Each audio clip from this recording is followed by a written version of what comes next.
America के राष्ट्रपति Trump ने साम दाम दंड भेद से ईरान डील करने का दावा तो कर लिया है, लेकिन क्या वाकई में 19 जून को जिनेवा में ईरान की तरफ से फाइनल डील पर साइन होंगे? क्योंकि ईरान के अंदर इस डील को लेकर जो गदर और कोहराम मचा है वो बेहद हैरान करने वाला है। ईरान में किसी को भी यकीन नहीं हो रहा है कि 60 दिन बाद ईरान को अपने संवर्धित यूरेनियम पर अमेरिका के साथ एक डील करने के लिए मजबूर होना पड़ेगा। सबसे चौंकाने वाली बात यह है कि ईरान की तरफ से इस डील की पुष्टि ईरान के उप विदेश मंत्री काज़ेम गरीबाबादी ने की है, जबकि अमेरिका की तरफ से इस ईरानी डील का ढोल खुद अमेरिका के राष्ट्रपति ट्रंप पूरी दुनिया में पीट रहे हैं। आखिर ईरान जिस डील को अपनी जीत बता रहा है, उस डील को लेकर उसकी सुप्रीम लीडरशिप इतना शांत और ठंडा रिएक्शन क्यों दे रही है? हैरान करने वाली बात तो यह है कि जो ट्रंप दावा कर रहे हैं, ईरान से लेकर लेबनान तक युद्ध के सभी मोर्चों पर जंग रुक चुकी है। वहीं इजराइल के पीएम नेतन्याहू दावा कर रहे हैं कि उसका ईरान डील से कोई मतलब नहीं है। इजराइल के रक्षा मंत्री इजराइल कोर्ट्स ने ऐलान कर दिया है कि लेबनान से इजरायली सेना पीछे नहीं हटेगी। ऐसी स्थिति में यह कैसे कहा जा सकता है कि ईरान अमेरिका या ईरान की डबल जीत है? हम आपको दिखाने जा रहे हैं कि कैसे ईरान ट्रंप के डबल ट्रैप में फंस चुका है और ईरान के लिए यह कितने भारी पड़ने वाला है। 107 दिन बाद ईरानी डील, एक तीर से दो निशाने। अमेरिका और ईरान जंग खत्म होने के लिए शांति समझौते पर राजी हो गए हैं।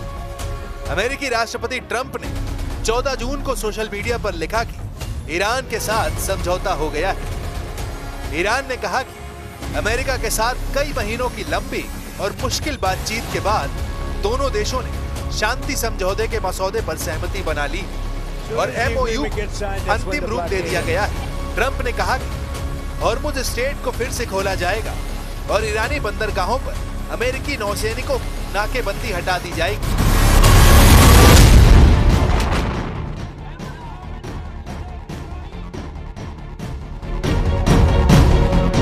इस युद्ध और शुरुआती समझौते यानी एमओयू को देखने वाले अंतरराष्ट्रीय कूटनीतिक एक्सपर्ट्स का मानना है कि इस मोड़ पर ईरान का पल्ला राजनीतिक रूप से भारी नजर आ रहा है।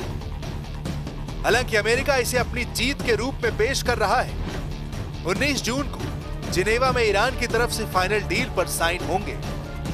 15 जून 2026 को अमेरिका और ईरान के बीच युद्ध समाप्त करने और पीस फ्रेमवर्क पर सहमति बनने की खबरें हैं। फरवरी 2026 में भड़के इस भीषण युद्ध के करीब 3.5 महीने बाद दोनों देश 19 जून को स्विट्जरलैंड में आधिकारिक रूप से इस समझौते पर हस्ताक्षर करने जा रहे हैं। अमेरिका के राष्ट्रपति डोनाल्ड ट्रंप ने सोशल मीडिया पर ईरान डील को लेकर जो लिखा है, उससे साफ पता चलता है कि ट्रंप इस डील को लेकर कितने ज्यादा खुश और उतावले हैं। उन्होंने लिखा, दुनिया के जहाजों अपने इंजन चालू कर लो, तेल को बहने दो। इधर पाकिस्तान के प्रधानमंत्री शहबाज शरीफ ने कहा कि दोनों देश 19 जून को स्विट्जरलैंड के जिनेवा में पीस डील पर दस्तखत करेंगे।